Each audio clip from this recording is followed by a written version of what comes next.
आज हम बात करते हैं सोशल मीडिया के बारे में। आज के डिजिटल युग में सोशल मीडिया हमारी ज़िंदगी का एक अहम हिस्सा बन चुका है। जैसे Facebook, Instagram, WhatsApp, Twitter, YouTube जैसे प्लेटफॉर्म पर लोग अपनी राय खुलकर रखते हैं।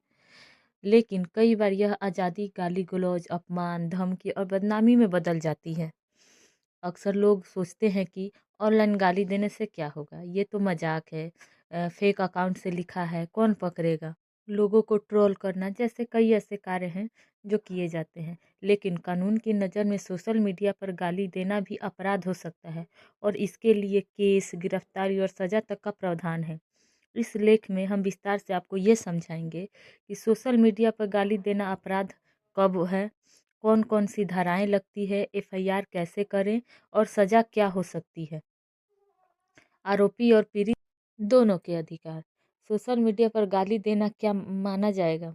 कानून केवल गाली शब्द नहीं देखता बल्कि उसका असर और उद्देश्य देखता है। सोशल मीडिया पर निम्न काम गाली की श्रेणी में आ सकते हैं, जैसे माँ बहन की गाली देना, जाति, धर्म या समुदाय का अपमानजनक बात कहना, महिला की इज्जत पर टिप्पणी करना, चरित्र हनन करना, जान से मारने की धमकी देना, बार बार अपमानजनक मैसेज करना, अश्लील या गंदे शब्द का प्रयोग करना। अगर किसी व्यक्ति की मान सम्मान, मानसिक शांति या सुरक्षा प्रभावित होती है तो कानून सक्रिय हो जाता है। क्या सोशल मीडिया पर गाली देना अपराध है? हाँ, सोशल मीडिया पर गाली देना अपराध है। कई स्थितियां में अपराध है, जैसे भारतीय कानून के अनुसार अपराध है, ऑनलाइन दुनिया के भी कानून के दायरे में है। डिजिटल प्लेटफॉर्म पर किया गया अपराध भी वास्तविक अपराध माना जाता है। लोगों का ये सोच गलत है कि ऑनलाइन है इसलिए कुछ नहीं होगा, फेक आईडी है इसलिए सुरक्षित है, कौन देख रहा है। दूसरी आईडी से अगर हम कुछ कह देते हैं तो किसी को फर्क नहीं पड़ेगा। सोशल मीडिया गाली पर लगने वाली मुख्य धाराएं भी होती हैं, जैसे आईपीसी जो अभी बीएनएस की धाराएं हो गई हैं। भारतीय दंड संहिता कानून के अनुसार मानहानि का दावा हो सकता है। अगर कोई व्यक्ति झूठे आरोप लगाता है तो सार्वजनिक रूप से बदनाम करता है किसी को, तो मानहानि का केस बन सकता है। इसमें सज़ा भी है और जुर्माना भी है साथ में, और जेल भी हो सकती है कुछ मामलों में।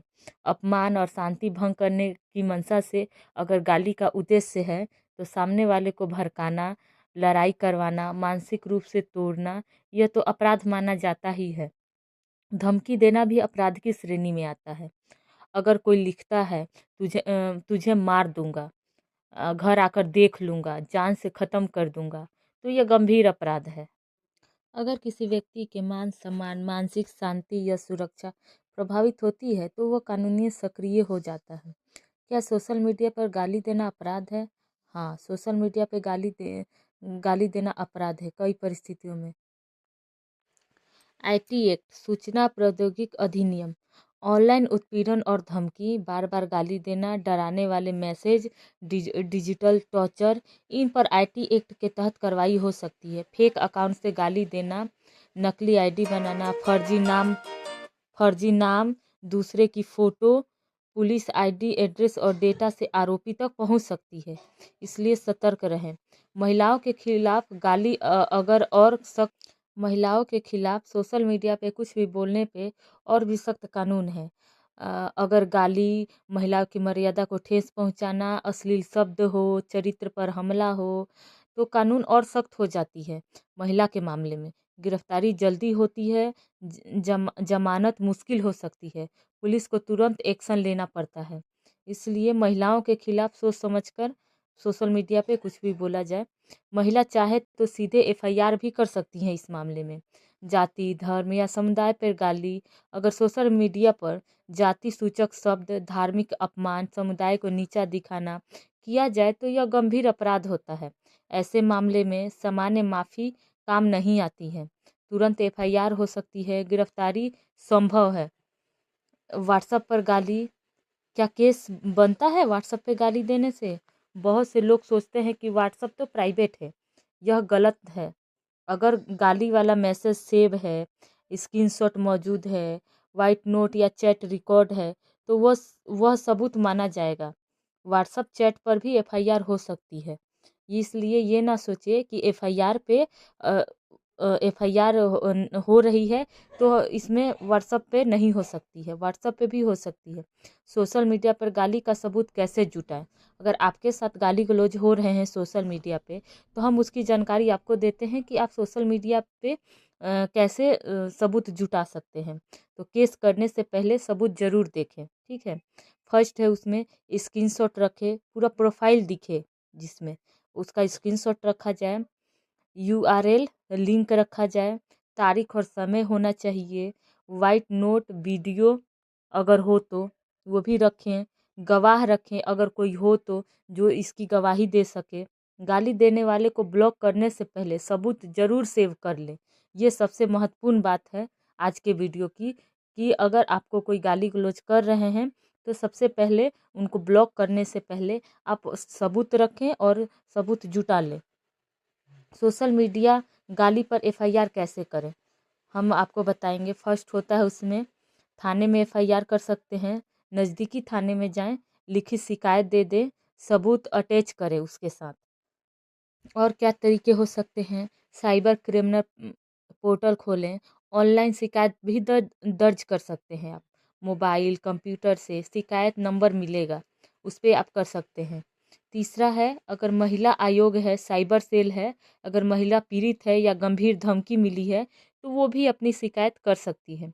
इसमें पुलिस क्या कर सकती है, तो पुलिस करती है अकाउंट की जानकारी निकालती है, सोशल मीडिया कंपनी से डेटा लेती है, आरोपी को बुलाती है, मोबाइल जब्त करती है, उनका गिरफ्तारी करती है। मामले गंभीर होने चाहिए तब उसमें गिरफ्तारी हो सकती है, नहीं तो केवल पूछताछ के लिए ही थाने में बुलाया जाता है। पुलिस क्या नहीं कर सकती है ये भी हम आपको बताते हैं। बिना शिकायत कोई कार्रवाई नहीं कर सकती है पुलिस, सबूत के बिना भी केस नहीं कर सकती है, सबूत के बिना भी पुलिस कुछ नहीं कर सकती है। आरोपी के अधिकार क्या है इसमें, जिस पर गाली का केस लगे, अगर आप पर सोशल मीडिया गाली का केस लगे तो आपको अपना पक्ष रखने का अधिकार है, वकील लेने का अधिकार है, आप वकील भी रख सकते हैं, अग्रिम जमानत का अधिकार है आपको, आप अग्रिम जमानत कर सकते हैं अपने। झूठे केस से बचाव भी संभव है, हर केस में गिरफ्तारी जरूरी नहीं होती है, कुछ ऐसे गंभीर केस हैं जिनमें ही गिरफ्तारी होती है। अब बात आती है कि क्या माफ़ी मांगने से केस ख़त्म हो सकता है, अगर आपके आपके पे केस हुआ है तो। यह निर्भर करता है कि अपराध की गंभीरता क्या है, आपने कैसे अपराध किए हैं, महिला के साथ जाति धार्मिक शामिल है या उसमें नहीं है, धमकी शामिल है या नहीं है, ये भी देखते हैं। छोटे मामलों में समझौते हो जाते हैं, माफ़ी भी मिल जाती है, चेतावनी दे के भी छोड़ देते हैं, लेकिन गंभीर मामलों में माफ़ी काफ़ी नहीं होती है। और इसमें एक बात और आती है, क्या सिर्फ कमेंट करने से केस बनता है, अगर आप किसी को कमेंट कर रहे हैं किसी पोस्ट पे तो क्या आपके पे केस बन सकता है, ये भी एक सवाल होता है। हाँ, अगर कमेंट अपमानजनक हो, सार्वजनिक रूप से किया गया अगर कमेंट है तो वो भी हो सकता है। व्यक्ति विशेष को निशाना बनाकर अगर बनाया जाता बोला जाता है वो भी हो सकता है, तो सिर्फ कमेंट पर भी केस बन सकता है।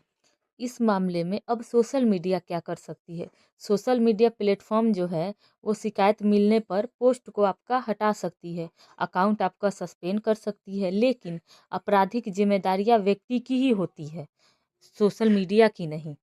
अब इसमें सज़ा क्या हो सकती है, मामले के अनुसार होती है। जुर्माना होता है, 6 महीने 3 साल तक की जेल होती है, दोनों हो सकते हैं, जुर्माना भी हो सकती है, जेल भी हो सकती है।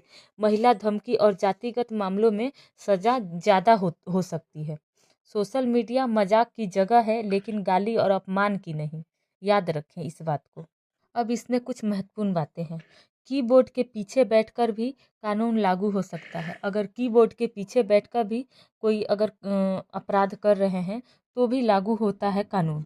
ऑनलाइन शब्दों की कीमत चुकानी पड़ सकती है आपको, गुस्से में लिखा एक कमेंट जीवन बिगाड़ सकता है, इसलिए सोच समझकर लिखें, कानून जानें और दूसरों की इज्जत करें, क्योंकि सोशल मीडिया हमारे लिए कुछ अच्छा भी है और कुछ बुरा भी है। आज इतना ही बोलती हूँ। धन्यवाद।